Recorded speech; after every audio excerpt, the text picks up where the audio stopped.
Greetings, unsettled souls, and welcome to the Correct Views. Sam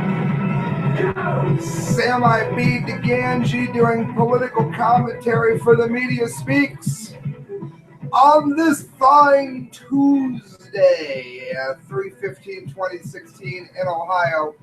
And what is so unbelievably important about this Tuesday? Well, let's see here. And he points to there's 40 cranes Are you ready? building the most incredible airport. And then I get back on my plane, I land at LaGuardia with potholes all over them. Right? Fat cam. We're becoming third world. Let me screen share for you low def friends. So here's the story, folks. So important, you got to vote tomorrow. You got to vote. If you have a headache, if you're dying, if you just went to your doctor, although that would cost too much because Obamacare. We're repealing and replacing Obamacare. That is absolutely wonderful news. I'll tell you what, friends. I went to the Trump rally, and I'll tell you what. I'm staying up today to make America great once again. That is true. Now, do I necessarily believe that Donald Trump is the best man for the job? No, I actually believe that's probably Gary Johnson, although Gary Johnson could not be more wrong on immigration. I voted for Gary Johnson last time, but I'll tell you what brings me in with Trump. The jobs. Plain and simple, jobs. The man is right on jobs. The man is right on immigration. And a lot of you are going to say he's racist. He is not racist. Okay, I went to the Trump rally, and I'll be dead honest. Let me give you a bit of a synopsis. The rally is posted on my site. There's a bunch of videos of it. But let me address this real quick. Here's what I saw at the rally. 29,000 people in the IX Center. Out of that, maybe 100 were really not particularly nice people. So what I did is I went outside and talked to the very small percentage of idiot redneck Trump fans, of which exist. I also talked to some incredibly misguided Bernie Sanders fans, and I talked to the Black Lives Matter movement. InfoWars. Alex Jones, I love you to death. InfoWars was filming this man freaking out. I talked to him. I told him before we began speaking that we didn't agree on politics, but I'm not seeing color here, and neither was he. And we had a talk. Did we agree? No, not really. But we were polite. It's on my site. Trump is not racist. Repeat, Trump is not racist. He simply wants to make sure that we know who is coming into the country, why they are coming into the country, and if they are going to be productive citizens once they come into the country. And there is nothing wrong with any of that. He is not the devil. He is not racist. Okay, really. Now, are some of his supporters over the top? Sure, but you got to understand that's the way the media spins things. They will find the most bombastic, out of control, freaking out Trump supporter ever, and they will go ahead and make it sound like he is indicative of all Trump supporters. I've lost one light real quick, so let me push over here and quickly fix that. They will act as though that is indicative of all Trump supporters, where that absolutely isn't. Okay, it's not in any way, shape, matter, or form, and never has been. But they will spin it that way because that's the way you word something if you're trying to get hits, if you're trying to get views. It would have been better for me to have provoked the Black Lives Matter gentleman. Get a good fist fight, have him call me, not call him names. Ugh. This isn't the WWE. You talk to people.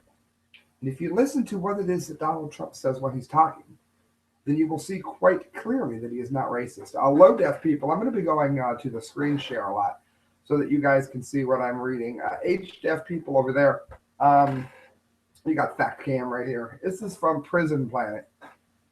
Kurt Nemo, Marxist professor, tells Canadians that Trump's message is racist, bigoted, and anti-democratic. Well, none of that is true. And the only people that could believe that would be people that don't really listen to what it is that Trump is saying, or people that have it in their head that no matter what the man says, they're absolutely convinced that he somehow must be wrong, racist, and evil because they need to believe in such things. Does anybody trust the mainstream media? No, I didn't think so. Henry Guru, a Marxist professor of cultural studies, told CBC that pseudo-candidate, again a smear, Donald Trump has used celebrity culture and racism to catapult himself to the top of the race for presidency.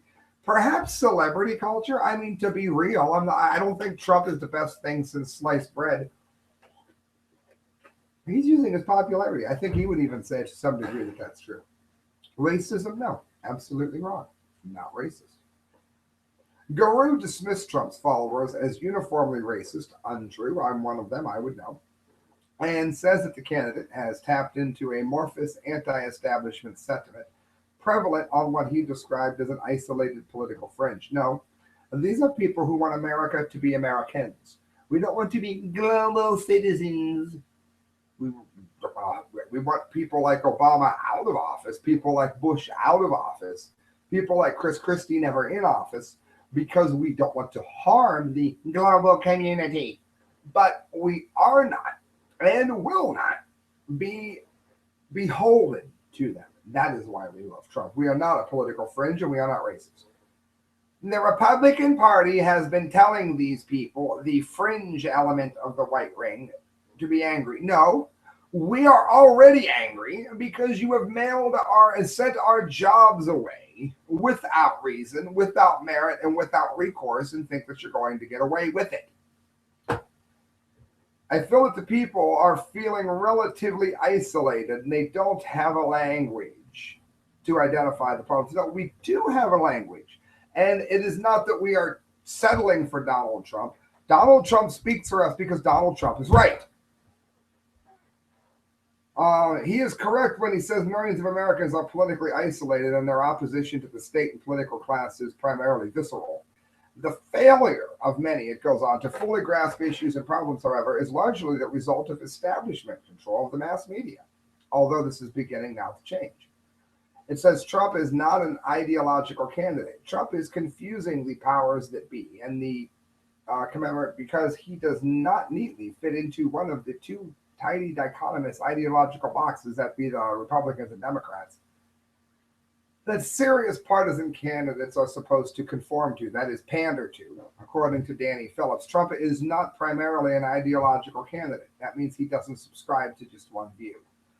Phillips describes Trump's political stance as economic nationalism, which is good, a political movement opposed to globalism, which is good, and neoliberal free trade, which is bad because it is not free trade, but rather crony capitalism, that is, paying the lobbyists, and monopolization of markets established and enforced by the state.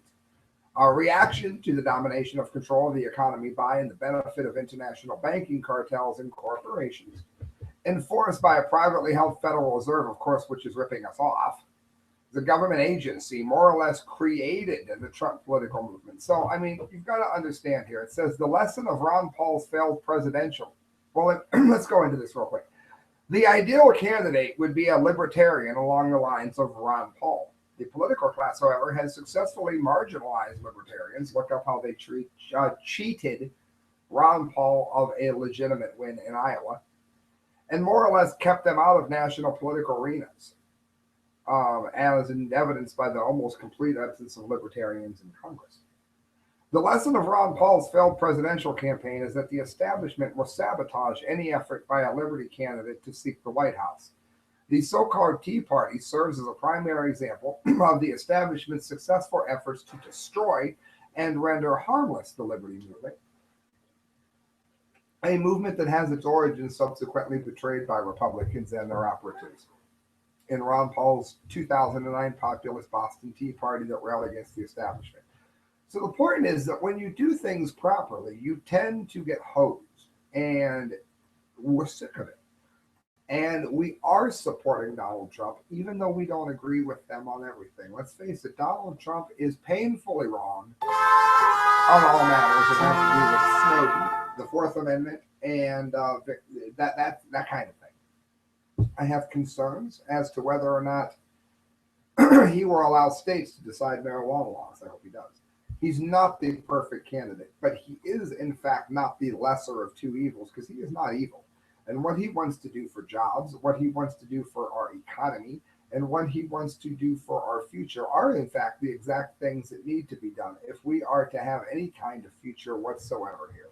So I'm hoping that all of you in Ohio, my home state here, that are listening to me, will be so wise as to take my advice and vote for Trump. And if you really don't like the man, then at least make sure we don't get stuck with Rubio, Kasich, or Lion Ted Cruz, Little Marco Rubio.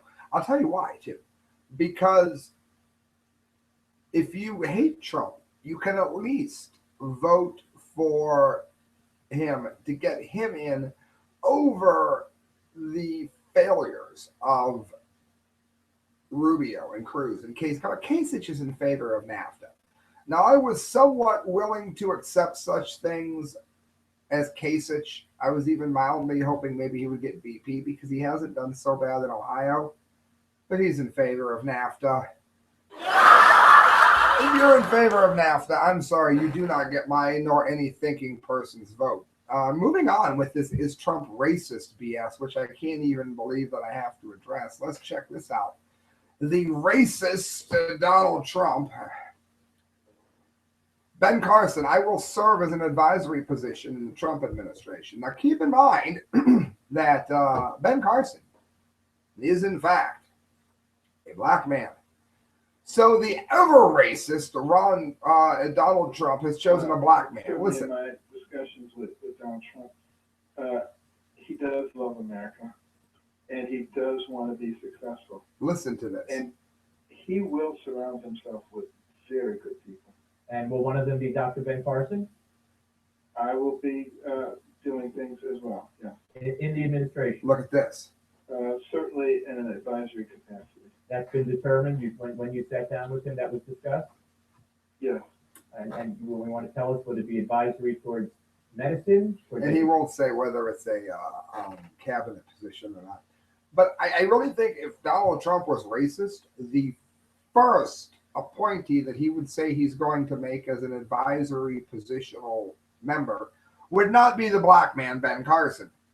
But again, it's sticking with who Trump is. I have people telling me that Trump's not going to stay true to who he is. Well, let me tell you something. It seems to me that Donald Trump has said that he is an anti-establishment person. He's probably going to need somebody with a little bit of experience to be the VP. But as soon as he starts picking people to run with him, who does he pick? People that are not career politicians, which is good news. Ben Carson is a brain surgeon, an African-American who has done great things with his life, overcame a lot of anger issues when he was younger, and has, as a brain surgeon, saved the lives of thousands of people. And he will be a great asset when removing things like Obamacare and bringing them under some kind of normal cost.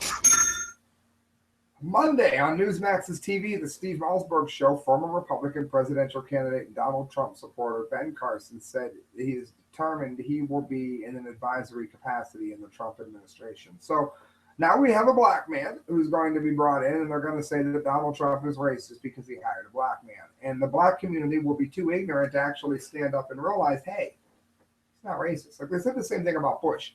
I hated Bush, but they never gave Condoleezza Rice the credit that she deserved when he gave her such an important position. Excuse me, you didn't hear about it at all. Well, this is from Ron Paul.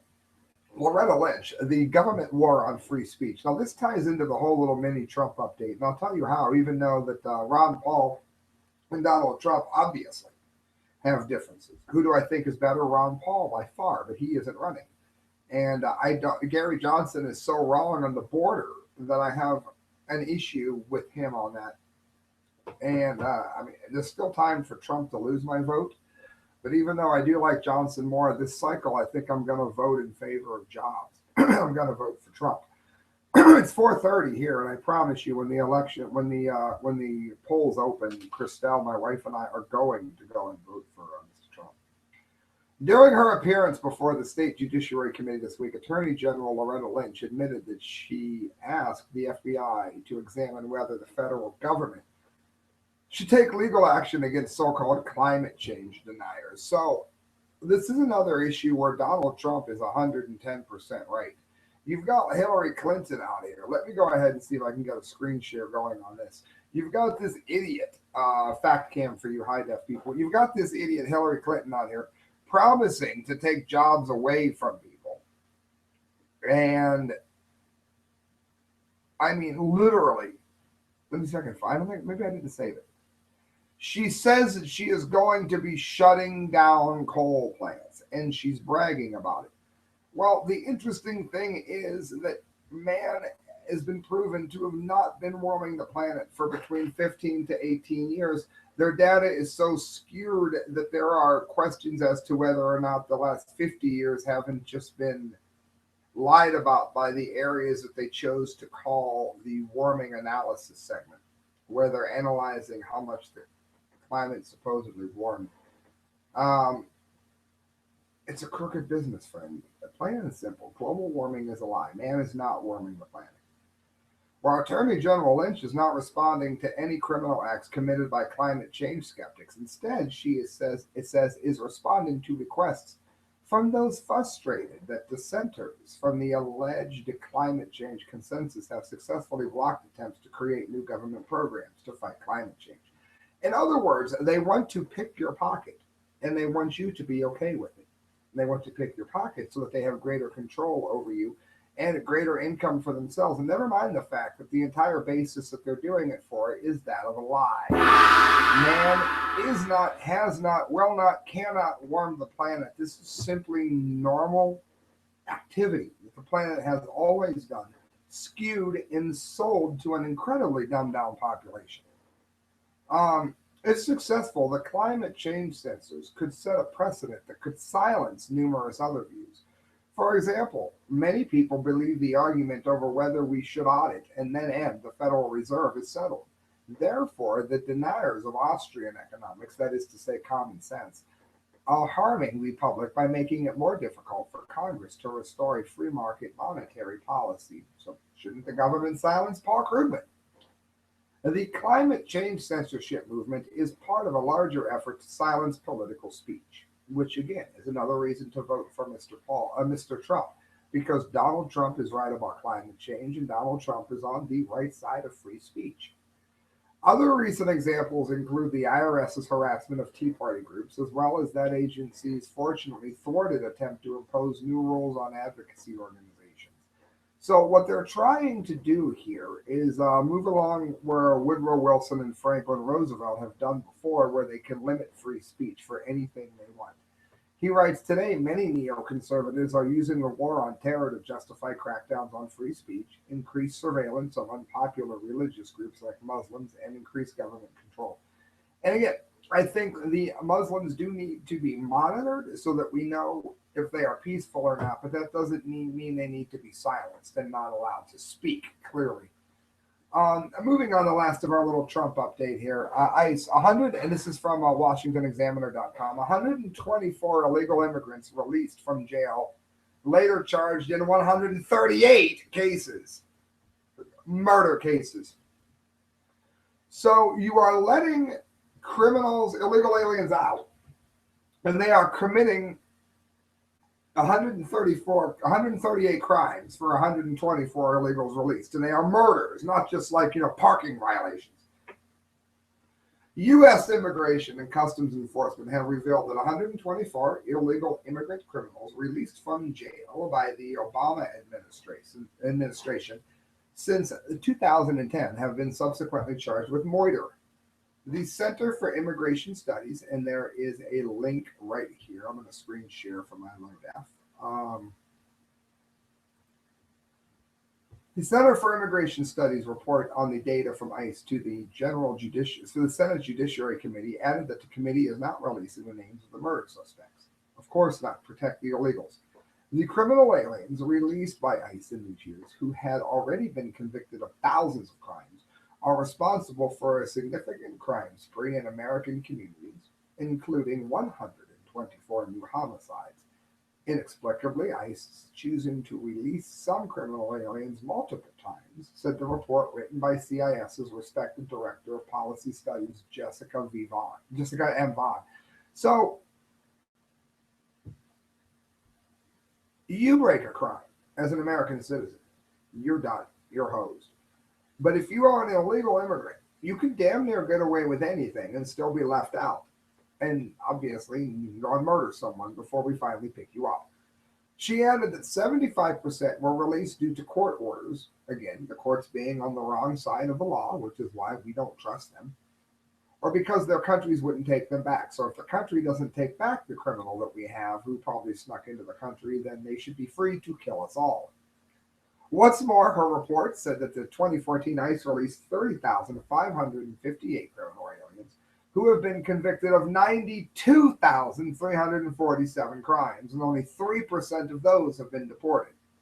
30,000, almost 31,000 people have committed 92,000 crimes. That's like 3 crimes per person. So let's let them out. Her analysis is the latest shocking review of Obama's open border immigration policy. So what you've got here is, once again, the worst president ever on the wrong side of history, which he has been for most of recent memory. Friends, you're listening to the correct views. Do me a favor. I got a few more stories to get to, but you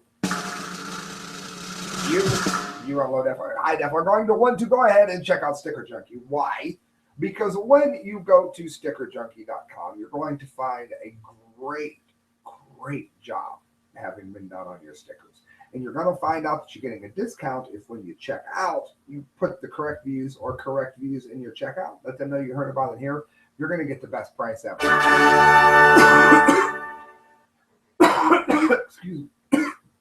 Excuse me. Zero Hedge, a nervous NATO fears Turkey, Russia may soon go to war. It says, if you want to take it, let's face it, you must, because that's why you're here. We wouldn't put too much faith in today's announcement of a Syrian ceasefire, which actually hasn't done so bad. Although the deal calls for cessation of hostilities on Saturday at midnight, this is a bit dated, you shouldn't expect the Russians and the Iranians to halt their advance on Aleppo or otherwise, and you shouldn't expect Turkey to stop shelling the Azaz corridor in a largely transparent effort to keep the supply lines to the rebels open, which again is funding terrorism. The stakes are simply too high, as we've explained exhaustively, when he's not completely right on this. The fall of Aleppo to Hezbollah and the Russians would fall, for all intents and purposes, to the end of the rebellion. Assad would once again control the bulk of the country's urban backbone in the west, and that would mean his rule was efficiently restored. And it says the situation was such that an accidentally fired missile or submarine captain losing his control would have been enough to trigger World War III back in 1962.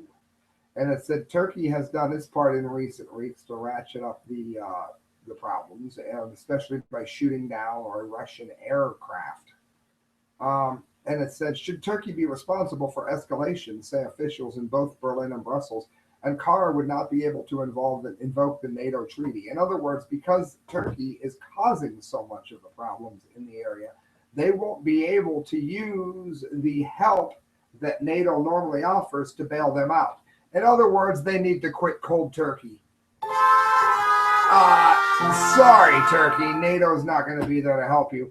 The man who gained no traction, and I'm pretty sure the reason that this man will never be president is because he actually is a good man. That would be Huckabee.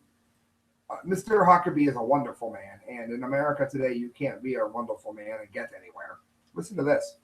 Prison Planet. Former governor of Arkansas, Mike Huckabee, told Fox News this morning that Donald Trump's success represents a peaceful overthrow of the government, and that the Republican establishment should be glad it's being achieved with ballots and not bullets.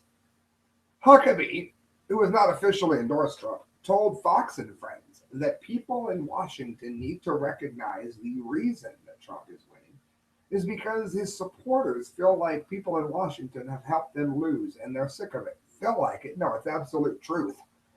The donor class runs the political environment in this country, it says, and people are waking up to that, and they are tired of it and of the formal presidential candidate.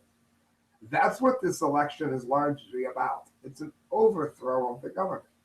We ought to be glad that it's a peaceful revolution with ballots rather than bullets, said Huckabee, adding that the Trump phenomenon was a political revolution in the Republican Party and in the country. This is just common sense America. Waking up and realizing that the only way we are going to have any kind of liberty and hope in this country is to elect people who think as Donald Trump does and cares about bringing fairness and jobs back to the country, is what he's saying.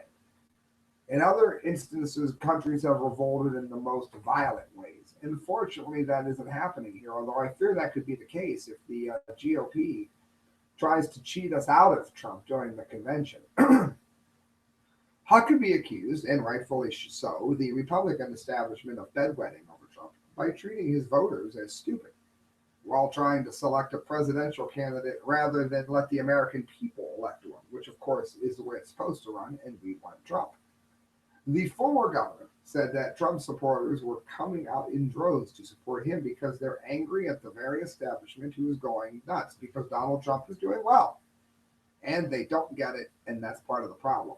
And Huckabee made that comment in response to Paul Ryan and Mitch McConnell forcefully denouncing Trump over the David Duke controversy.